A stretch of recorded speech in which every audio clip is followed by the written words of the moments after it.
This happened about 5 years ago, so please be patient with me as I may not remember every detail or moment exactly correctly. That being said, this whole experience is burned pretty intensely in my mind, so I remember about 90% of it pretty well. I'm a 26-year-old man, making me about 21 when this event occurred. I lived in southern Ohio, about 45 minutes away from Cincinnati. I went to a smaller college in the area, and I was pretty isolated from most of my friends and family during the week. My friends all went to their various choices of college throughout the Midwest, and my family remained in my hometown. I ended up at a school alone because I had a rather specific major, and this was one of the few colleges in the country that would accommodate me. Luckily, my girlfriend went to college fairly close to me, so I would often find myself making 2 to 3 trips a week to see her and study with her. On most weekends, I would go on road trips to visit my friends considering their campuses were a lot bigger and more fun than my small town college. During this particular weekend in question, I was getting ready to make about a 2-hour trip to see my friend Kyle at his school, the name of which I probably shouldn't disclose. I had made the same trip about 30 times before, so I knew the route pretty well at this point, and I didn't even have to use GPS to get there. I left on Friday afternoon once I was done with classes for the day, and I was set to arrive at Kyle's dorm at about 8 o'clock p.m., right on time to go out for a night and binge drinking and eating garbage food. I set off at about 5:50 and was roughly 15 minutes into my trip when my girlfriend called me. This was pretty unusual considering I had already told her I was driving to Kyle's, so I answered quickly thinking something must have been wrong. She was working that night and her car had broken down into her dorm parking lot when she was leaving to go work her shift. She had figured I wasn't too far on my trip and wanted to know if I could give her a quick ride to work before I got too far away. Me, being the dutiful boyfriend I was, agreed to come get her since I was only about 20 miles from her location. I was pretty far off campus, and so I pulled over my car on the highway and used my GPS to see if there was a faster route to her from where I was. The map on my phone revealed that there was an exit coming up that would take me to a side street that I could use to get to her fairly quickly. So I texted her that I was on my way and set off towards my new destination. I had seen the exit sign in question plenty of times, but I never had any reason to get off on it. So once I exited the highway, my surroundings were completely unfamiliar to me. The exit took me off onto a road that had dense woods on the right side and the highway on the left side. My phone informed me that my next turn wasn't about for 5 miles, so I had a ways to go until I had to do any navigating.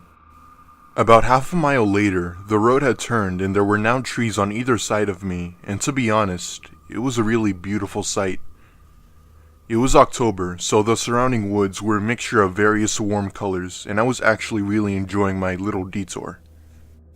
The entire area was wooded on either side with only the occasional break in tree line for a driveway and a mailbox to poke out.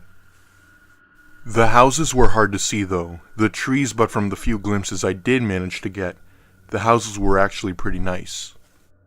It was getting a little dark, and I had about a mile to go before I had to turn when I noticed a Toyota with the hood popped open further down the road. As I approached it, I noticed a man in a shirt with its tie head under the hood, seemingly with a broke-down car. There was no traffic to be seen behind me, so I stopped for a moment to ask him if everything was okay and if he needed to borrow my phone or anything. He didn't seem to hear me at first, so a little louder this time I said, "Everything okay?" This time, he seemed to have heard me, and he lifted his head up away from the engine and looked up at me. He seemed like a completely normal guy, and he had a normal face to match. The best way I could describe him is just pedestrian looking. He had short brown hair, brown eyes, and a 5 o'clock shadow. He smiled at me and said he was on his way home from work and that something had gone wrong with his engine. I offered him my phone in case he wanted to call anyone to get picked up or get the car towed. He replied, "Oh no, that's okay. I have a car service that will come and get my car for me. They're closed until tomorrow morning though, so I hate to ask you, but could you possibly give me a ride to my brother's house? He lives only like 4 minutes away from here." This absolutely should have been a red flag for me. I think I was a little stunned by how normal this guy seemed, considering most hitchhikers on TV are crazy or axe murders. Why couldn't he have used my phone to call his brother? Why couldn't he have called his brother?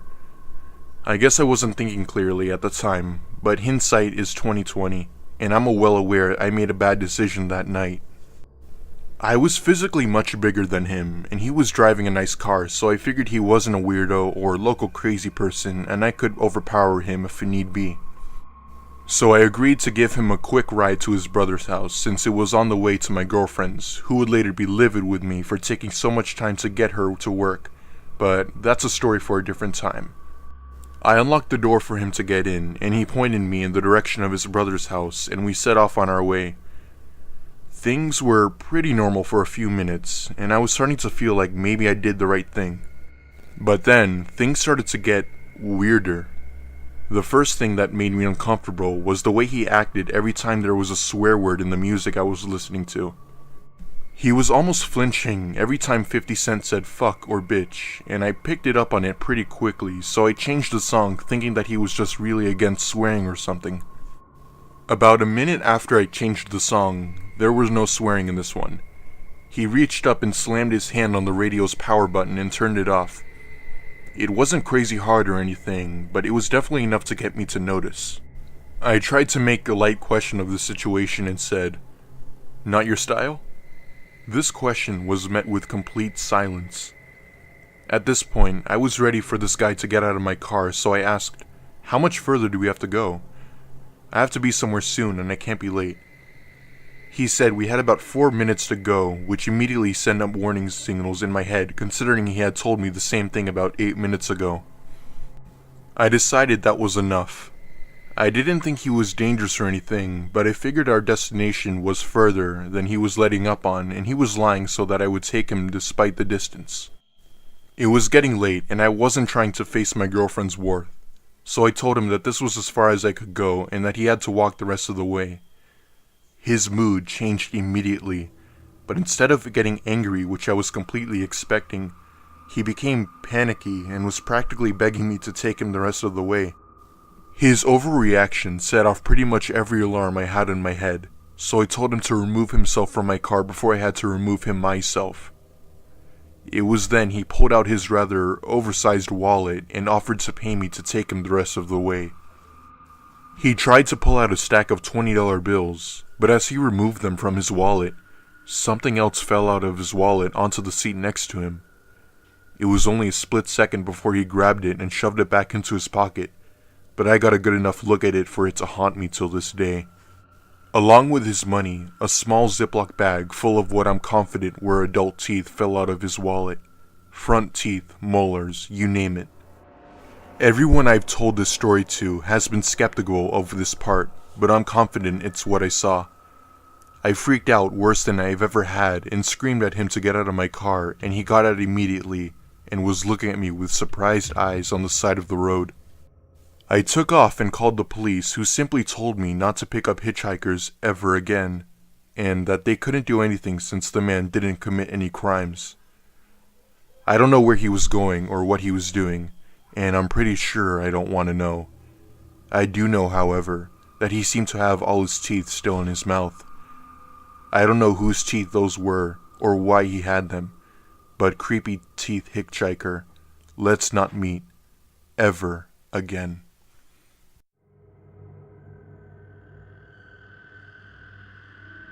This is a story my dad told me not too long ago about my grandpa and how he came extremely close to being murdered. My grandpa used to be a pastor at a local church, and one night he was driving home from a service, still wearing his robes and collars. He saw a hitchhiker at the side of the road and decided to pull over and pick him up like he usually would. He pulled over and the man got in. The man was wearing overalls and was also carrying an old metal box with him.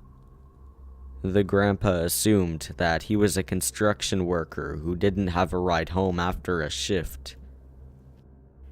My grandpa and him started to converse and eventually arrived at the man's destination. The man got out and thanked my grandpa for the ride. A few days later, my grandpa was talking to his neighbor. At one point in the conversation, she brought up a story she had seen on the news about a man who would get rides from people by hitchhiking. Then, when he would reach his destination, he would take a knife out of an old metal lunchbox and kill the person driving. My grandpa almost fainted after hearing this news. He assumed the only reason he was alive and talking to her was because of the robes and collars he was wearing at the time.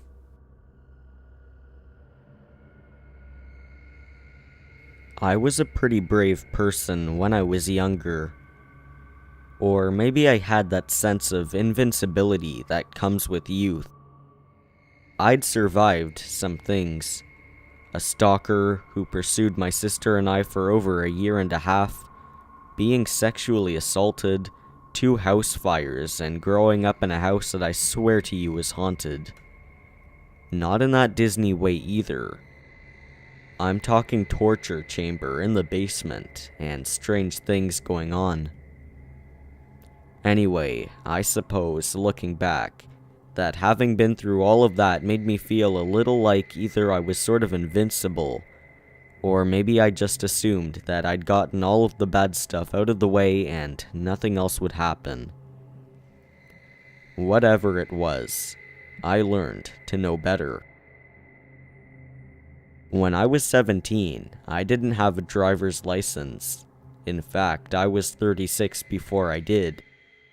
I walked most places, occasionally catching rides with friends, and less occasionally, hitchhiking. The night in question was one of those seldom seen occasions when I decided to hitchhike, having worked late and being too exhausted to walk. Now, most of the time when I would hitch a ride, I wouldn't get in a car with a lone man. Only women, or rarely, men with a wife, girlfriend, and or kids in the car. This night, though cars were few and far between, it was cold, and really, if I'm being perfectly frank, when he pulled over I took a good look and figured I could take him if he tried anything. He was on the slender side and had a strange frailness about him, even though he looked healthy enough. I got into the car after we agreed on a destination. We exchanged names and I warmed my fingers in front of the heating vent. He spoke quietly, asking a few questions along the lines of was I a local and how did I like living there. He said he'd only been there a couple of months, but found it beautiful and hoped he could find happiness there. That comment struck me as a little odd, but I brushed it off.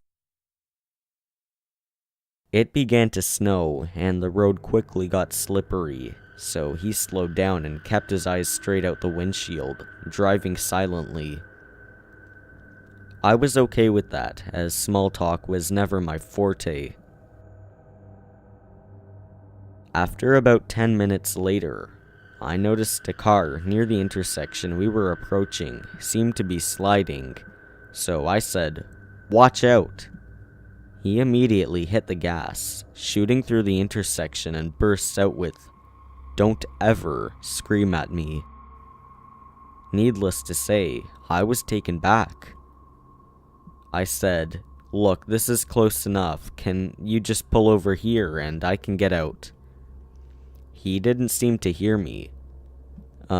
Richard, did you hear me? I said you can pull over here and let me out." No response. He just stared straight ahead, driving faster now than he had been since it began to snow. To say I was scared doesn't seem to cover the depth of the fear that began to arise in me. I didn't know if I should stay quiet or speak, but I was damn sure not going to yell after his outburst. He began to mumble under his breath.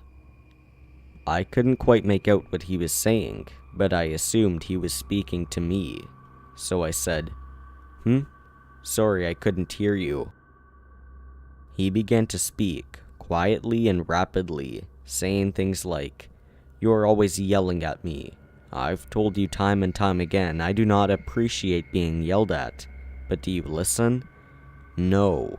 Well, I'm done listening to you now. Do you hear that?" I was at a complete loss.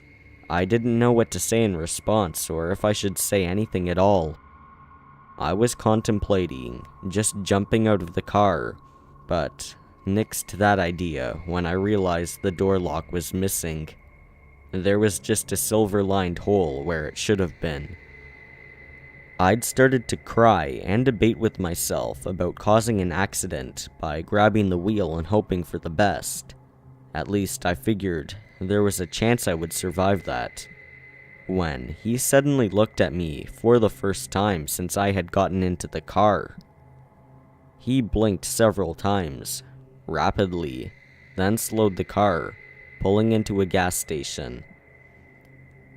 I waited to see if he'd unlock the doors, not wanting to say anything to set him off. After about a minute or two, he quietly said, "I think I better let you out here," and hit the button to open the locks. I wasn't about to hesitate. I jumped out of the car as if it were on fire. I was about to turn and walk into the gas station when he called my name. He looked so damn sad I hesitated. He apologized, said he was sorry if he'd frightened me, that he would have never harmed me, and asked if I would be able to get home okay. I said I would and closed the door. He began to pull out of the gas station lot, but suddenly stopped. He just sat there for a couple of moments, his head down. I froze, wondering what the hell he was up to and was about to run into the station. But he opened his window and yelled to me, waving something in his hand. My hat. I'd left it on his seat. I warily approached his side of the car, and he handed it to me, apologizing again. I didn't know what else to say, so I just said, "Thanks." I watched as he drove off, making sure he was out of sight before moving on so he wouldn't know which direction I was heading. I'd decided to go to a friend's instead of home. As I walked, I went to put my hat back on, and on fell out a piece of paper. Folded into the paper was a $100 bill. The paper said, "I'm sorry. Please take a cab and don't hitchhike anymore tonight." And I didn't. In fact, it was the last time I ever hitched a ride alone.